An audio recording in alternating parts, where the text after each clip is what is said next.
พูดน้องตุ๊ก ให้น้องตุ๊กนะ เอาแล้วมาเนี่ย เริ่มให้ได้นี่ปุ๊บเลย แล่นไปทางไหนเฮ้ย เอาไปที่อันนั้น ป้องจ้ะ เอาเลย คือเห็นแล้วนั่นคือเป็นอันนี้บ้านนี่ เช็ดบาทนี่ คือแปลกแค่บ่บ่ แล้วนั่นบาท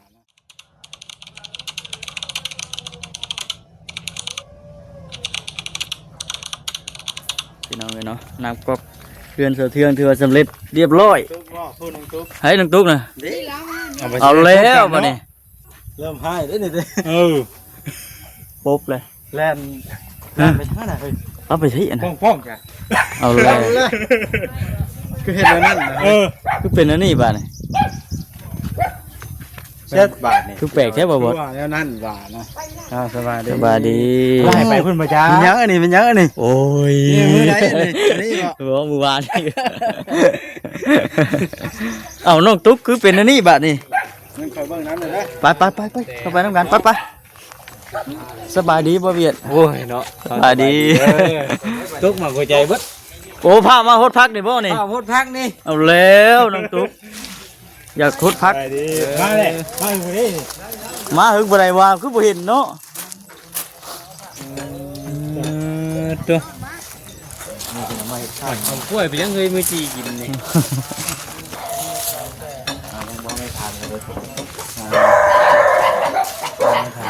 แล้วคือแบบลิลลี่ซ่องๆไปได้แบบหนึง ยังน้องแต่ยืนคนนี่แท้เฮ็ดตัวโชว์เช่อยู่อ้าวเมื่อยดิเนาะ น้องตุ๊กสบายดี สบายดี เอากันแน่บนกล้องเนี่ยกลัวให้สบายดีกันเนาะกินได้เลย เอ้ามาแล้วเห็นคือสบายดีกันแล้วอ่ะหรือว่าเครียดอัน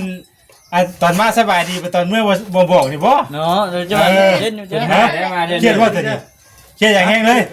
ตอนมาบ่สบายดีกันติมาตอนเมื่อมิจิรีบ่อ้าวน้องบางทีมันก็บ่ได้บอกเนาะแล้วเชื่อเผาเนาะเชื่อลืมก็มี ตอนมาจากไหนก็ต้องสบายดีตอนมานี่เนาะ เดี๋ยวย่องกันนะมันเขินนี่โอ้ยจะได้เอาขนมมาแจกแล้วกินอยู่ว่าขนมนี่ก็ เอากินได้แล้วโอ้ จับมือตึกอย่าขี้อะไรมาปั่นคนละก้อนเลยโอเคกับมานี่เนาะ พูดแล้วยังเจ๊ เอาขนมมาปั่นทีมงานนะ โอ้เดี๋ยวแล้วว่ามามือนั่นคือบนผู้นี้ว่าฉันนะเอามาเบิ่งเลยอ๋อบ่ถึงเลข ถึงเลขนี่บ่ได้ถือเห็นนั่น ปั๊มหมดเลย ลูกจะเรียนครับเนาะเพื่อนเราบ่มีซ้อนเพิ่น จะรับเฮียบอสได้นี่ โอ้ยเขิน อ้าวลูกใช้ลูกเจ้าน่ะ นอนอยู่บุ บ้านใช้น่ะ นอนอยู่คนหนึ่งนี่ อ๋อนอนอยู่บนบ่ ไปใส่ บ่มี พากันกินข้าวแล้วกันเชฟโปนนี่เนาะได้กินแล้วบ่ กินได้ถามมาพี่ ไปซื้อมาให้ เนมนอนเนมหาไว้เนมหาว่าตา เนี่ยกินได้อยู่แล้วมั้ย กินแล้วจอเดียวเฮ้ยกินได้น้อยบ่น่ะบ่วันทีมงานกินกันน้ำใจ เอาเลยบ่ เอาบ่คำโอ้ยบ่น้ำก็ได้บ่ลงได้กับน้ำก้อนเนาะเอาบ่เวียนเนาะ โอ้ขอบใจให้เจ้าอันได้เมียงามเด้อ เอาเลยเอาบ่จิต นี่เด็กมันได้บอกย่างว่าได้ทั้งนี้น่ะ บ่แซนตัวใหญ่ เนี่ยเนาะเด้อแห่งมีลำด้วยเด้อเดี๋ยวไปไหน โอ้ยอย่าเฮ็ดนะเฮ้ยได้กันน้องเด้อเอาน้องตัวเอา ดิเนาะ ไปซื้อมาให้อันลูกสะเทืองนะมันอันแล่นหับแล้วเฮียเอาว่าทะเลตอนนึง มึงไปกินมึงกันเด้อเอาวัดไปกินมึงกันเด้อ ให้น้องแต่นะเอากินเพิ่นกินวัดนี่เอาน้องบอยเอาลมนี่เขาพูดตามมันมาตอนมันเลย ไม่บุญเลยเนาะคือเนาะเจ็ดให้กันนี่คือเราใช่ไหมเนาะเนาะหอยแก่แบบนี้ ขอบใจเด้อ เดี๋ยวกินให้กันแต่ว่าเมื่อยบ่ เอาไว้กินได้ก่อนเรื่องกินเลย ร้อนอากาศร้อนอากาศร้อนเลยเมื่อย บ่ได้เป็นไข่กินยาบ่ได้อีก เราต้องระวังเลยยาไปได้ หมดเลยเอาโทษเสร็จหมดเลยแล้ว เด้บ่ ลูกมีแต่เจ้าพยายามแบบเป็นแม่นาง เลย หลายอย่างเนาะอยู่ได้ เพิ่นเป่าเป็นหยังเด้อแล้วบ่น้องตุ๊ก เฮ็ดครั้งเดียวแล้ว มัดแขนบ่ เฮ็ดหน้า เห็นหน้า โอ้โหให้น้องแต่กัน เห็นหน้า ยังไม่ผูกแขนไปกินนี่ไปเนี่ยไปกินนี่ มาพี่ไก่ ไปเป่าวะ วัดมือน่ะทุกวันทุกวัน หน้ากูเด้อ เป้าให้อยู่วัดบ่วัด มาพักผ่อนก่อนนี่แหละ น้องกระตุกน้องกระเตน้องกระหอกน้องกระจอด เนาะ น้องหนูวายน้องหนูมิน มันไปชวนไปต่อคิวได้เนาะไปชวนคุยกัน ไปช่วยพี่ดิน โอ้น้องตุ๊กว่าสิถามเราเมื่อวานนี่สิดอก ไปช่วยพี่ดินก็ไอ้พี่ แล้วพวกตาพี่วันเด้อ ว่าสิถามนะคือเมื่อวานนี่เป็นนี่ได้อยู่ ว่าเรื่องน้องทุกเป็นยังวานนี่ ดินเข้าตา คือเงาตา ดินเข้าตา กินกับตาว่าวานนี่ ดิ นะ นเข้าตาเนาะ คือเงาตาเป็นวิ่งเลย มัน เมียนก็กินกับตาขึ้นลูก มันขี้ฮอดผัวบ่เอาคุณจริงแล้วบ่ด้วยนะน้องตุ๊ก ยอดที่ว่า ฮะ ตัวนะ ฮะ ความตอบคำนี้ หมายคำตอบ เมื่อไรสัจจิกาไปพุ่นน่ะอยู่จ้าดูพวกเพื่อนได้เพื่อนป้าเธอไทยพุ่นก็ได้อยู่ครับ บ่ได้บ่ท่ามาได้ อยู่เลย ขี้ดินเข้าตา แล้วน่ะสกิปอยู่แล้ว บ่ ออกมาแล้วบ่ นี่เคยเปิดได้บัสดี เปิดที่จะ ครับคนเด้อ ถ่ายขึ้นนี่ก็ออกเนาะ บัสดีนะเปิดเลยมันจะเปิดกัน ก็นิดเบิดแล้วครับ จิ๊บหาย ช่วงนี้มันมีแต่คนจนปล่อยก็ยังว่าอยู่ เติมเปิดงองงแง่งอยู่แล้วว่าสิลงคลิปนั้นลงบ่ได้อยู่ไหนก็เสียแต่ก็เปิดคลิปอันนี้ไปได้หมด ขี่รถเรามาเพลงนี้เชื่อมเน็ตได้ยังรู้ สั่งเบ็ดไปสั่งก่อยบ่แห้งเอาอีกแล้วเฒ่าเอ้ย แล้วว่าขายอยู่จังน่ะ น้องตุ๊กน้องตุ๊กคนขยันเลยนี่ ดีใจพ่อ คุณ อย่าให้ตุ๊กเบ็ดตุ๊กกองดินเด้ อันแล้ว เป็นคือว่านนี่เลยติ นี่เมื่อวานนี่กิ้งเมื่อวานเลยก็ เดี๋ยว กิ้ง วัดเลย ไปตกหันหัวเข่าบาดเลย ขี่ข้างในเลย เห็นว่า ดีได้เนาะ ก่อยเฮ็ดเด้อ น้องทุกเป็นคนส่วน นุ่งเตเป็นยังนุ่งเตน่ะคือตะเงาะเด้อ เป็นไข้ กินไข่ ไม่ส บ่ บาย สบาย อยากว่าได้เป็นต้องครับ บ่ กลายจะเป็นลม น้ำเป๊ปซี่ได้ใช่อดได้ป่ะคนบอกนะน้ำอารมณ์นะฮะมันกิน อารมณ์มันเล่มอดบ่ได้มึงตุ้งเอกรับอยู่บ่ตอนถือผ้าน่ะนำเบิด เขาเป็นสิ บ่ได้อยู่คันบ่ดี ต้องแต่ครับต้องแต่ น้องแต่แล้วบ่สบายพี่น้องเนาะกันว่า ทุกออกร่างกายด้วยเนาะบางวันจะปวดร่างกายด้วยครับ เอาต้องเอาน้องตุ้งเนาะ ไม่ว่าคิดไปบ้านเป็นลมทุกวันเบิดใจ อาการฮ้อนเลยเป็นลมเมื่อวานนี่ แสนเด้อ รถละแซน รอ1 แสนเลย เอาแล้วว่าเซน รถละแซนนี่คือแบบไรนี่ รอ1รอ1 แสน รถหนึ่งแซนหนึ่งเด้อ เจ้าขึ้นมาให้บ่ ให้พี่อ้ายจ้าอยู่บ่ โอ้ยพี่อาจารย์ให้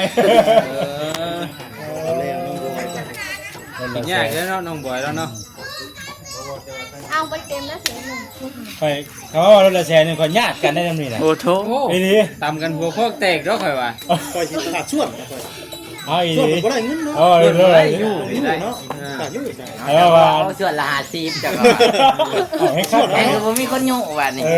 สองส่วนนะแสนหนึ่งนะ โอ้ ส่วนละ50 ว่าไปมาหมูวิ่งกันจ้างเลยติ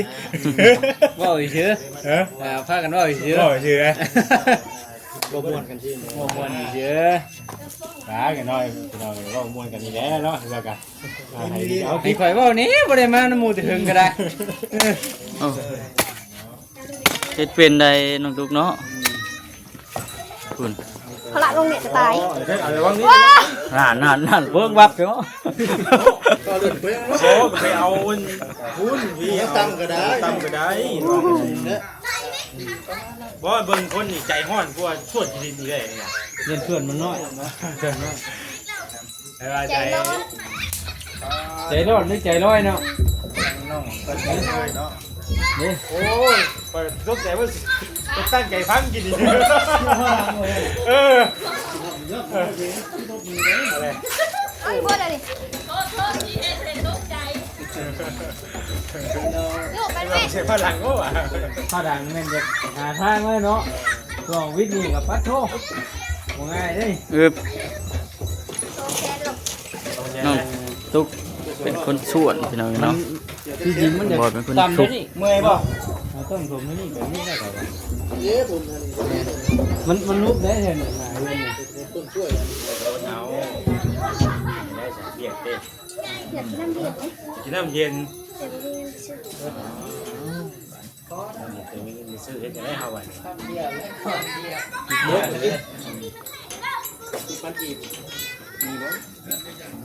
ได้นะ พี่น้องกันบ่มีขอโทษใดๆ พอเดินโจ้กันเนี่ยไปหาที่มันเลยเนาะ บ่ตาแล้ว สายตาเดียวได้เลย ฮะ จุกเหรอ ใช่ตาแนมเจ้า มุนตาใส่ตาได้ก็ยังเจ้าใส่ได้ก็ยังมีเจ้า ที่หอดหัวประตู ขน้องบุตุคำน้องตุ๊กบอกนะไม่ให้ชีให้ลูก ทุกเลยน้ำ ตุ๊กอยู่บ่น้ำเหลือน้ำแข็งได้ทำอะไร อันนั้นแหละ นั่นแหละมันก็พออยู่แล้ว ปวด ก้อนแม่ บ้าก็ซื้อตัวมันเย็นแล้วแล้ว โอ้ ยัดไม่ใหม่ใส่จกมาได้เนาะ ก็สองพันได้ เรื่องลังเรื่องตาม่วนแล้วพอมาใช่2คันบ่เฮ้ย เขาก็เล่งไว้อีกนี่ก็ ว่าอยู่เนี่ยใช่ แกงห้าครึ่ง แม่งอยู่ประมาณ น่ะ มีกำลังใจฮะ พอนี่ใช่ ตอนคืนได้ของวัวจิตไปแล้วมันเกินได้ฮัน เดี๋ยวนะท่านเชิญ บาทดี น้องเต้ลูกผูกผัดมา ได้แล้วคนนอนอยู่เปรย์มาได้เด้อ แหน่แล้วแต่ตัวน่ะบ่ได้ น้องเตนี่มือใหม่ใช่น้องเตมูมีแล้วมื้อ มื้อ นี้ นี้พักผ่อนก่อนเช้า เพิ่มมาเลยก่อนเนาะ ถึงเลขกันเนาะ ได้ ซ่านด่วนเลยมื้อนี้ ได้ได้ครับ เพราะว่าใครสิซ่านเอาเงิน เห็นยังอ่ะ เอาแต่จกเลยนี่น่ะถ่ายจกนะโอ้โหว่าเสียจกเลยฮะเอ้าขอบคุณอ้าวพ่อนะว่าก่อนถึงก่อนนึงนะไฟเขียวทั้งนี้ข้าวเชื่อแนวนี้เนาะเด้อแทงคือนี่ แต่พ่อคอยนี่ เอาแล้วบัดนี้ ได้ฮะ โอเคเนี่ยเนี่ย นี่เด้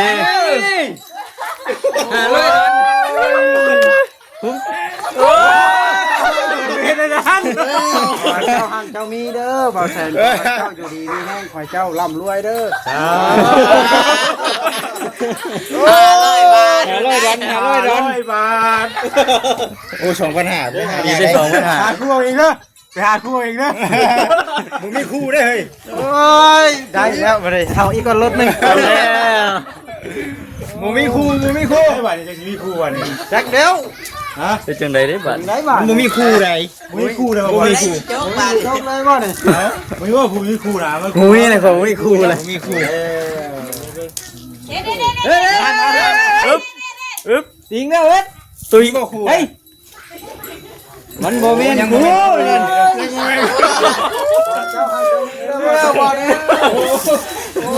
เอาเลยไปได้อลีแล้วนี่โอ้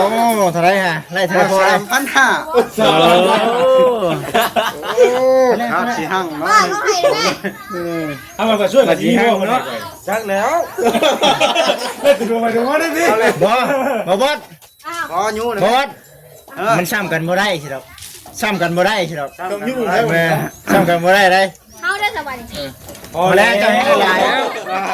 า ว่าน้ำทุกได้เท่าไหร่ก็แค่นี้นะโอ้ 70กูเลย 70 ก็ข่อยได้จามมันหาตั้ง มันเร็วเลยแข่งบุญแข่งวาสนานะอย่าแข่งน้ำกัน บ่ได้อยู่ข่อยบ่ได้ส่งเลยนี่ให้ก็ให้เลยได้ เดี๋ยวดิ บอบอสแล้วก็เบิ่งเลข บ่บอส 500หันนะ บ่เจ้าเก่ารถคันข่อยก็บ่ได้มีคือกันดอกข่อยก็ได้ ชื่อเลยลึกก็ได้เด้อ ชื่อเล็ก เงินนะห้องกะทิก็ได้500นี่ ลึกก็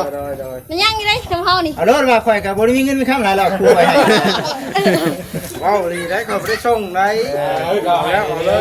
เล็กเด็ดได้อ่ะ เงินคำหายากๆเลยบ่ได้เอารถ ปู่โจ้กับเจ้าง่ายๆเลยกับปู่โจ้ กันข่อยบ่เฮ็ดเวียกนะแม่เงินอยู่ดิจ้างมาเฮ็ดเวียกแล้วไป เงินใส่น้ำมันก่อยก็บ่ได้มีว่าซั่นนี่ก็ได้ ได้น้ำ1 2 3 คน เคย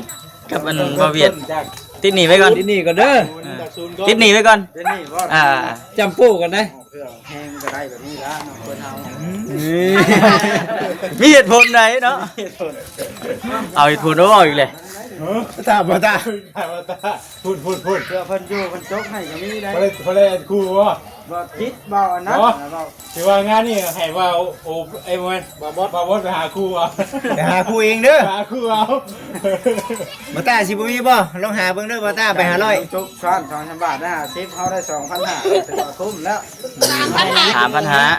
ตอนละ2,500 แม่ ที่ก็2,500ได้หลายกว่า 3,500ได้ทั้งนั้น 2,000ได้มาบ้องก็เห็นอยู่นี่ เอาใจเย็นเนาะ ไก่ฮะม่วนเลยแหละมาเบิ่ง อะไรกับว่าพ่อกันในไลน์ก็ที่ถึงม้วนเนาะ เล่นนี่ให้กินลาบงัว มาบ่ทันข่อยเนาะ มาบ่ทันแล้วกินลาบงัวสักจ้า เจ้ากินเชื่อเขาอยู่บ่ กินเพื่ออยู่ดีใจอยู่กับเพื่อนเนาะ คำหนึ่งก็ดีใจ มาอยู่ก็ยอดกินลาบงัวสิได้เรื่องมาซื้อมาโลเดียวซื้อน้ำลาวสิซื้อ มาฝากใส่บ่ คุณแล้วพี่น้องเองเนาะ ตกลง เอาแล้ว ก่อน ตุ เนาะ กนี่ สะผมว่าง เกิดอุบัติเหตุเรื่อยแท้น้องตุกติบ่ เงี้ยอยู่เนาะสะผมว่างนี่ไปตามไปนะคน ฮะ ไปก่อนให้บ่ เบาซาลีก็เบาอันนั้นตัวเซฟ มาสลีก็บ่แซนเรียบ มา ร้ ส อย วัสดีก็บ่แซนเด้อ มีรายชื่อแล้ว คนได้10 วิวแล้ว เพราะว่าต้องตัดเนาะ มีรายชื่อแล้ว2รายแล้ว ตัดตังโยได้เพิ่นนี่ ติดแล้ว เรียบร้อย เอาแบบนี้ได้ ตัดเลยดี ใช้เชิญอยู่2ข้อ ซาลีก็เบาเซนแล้วเอาทั้งมันให้ ไปตลาดตัดให้มันนะเจ้า อ่า เอามาตั้งไว้ทางไว้ทางนั่นเนาะจะคนขี่รถมาพกเลยพกนมอัดปลากระป๋อง1,000 โลไม่ค่อยเป็นเล่นเพราะว่าเคยเป็นยังไงดิเดียวอ่ะ เอาเล่นเดียว ป้าอาจารย์ไม่ใช่ใช้ เอาไปคนละครั้ง บริ2,000นะครับนะครับแล้วครับแล้วโอ้ยป้าสิได้ต้นหาป้าน้ำเพิ่นเนาะ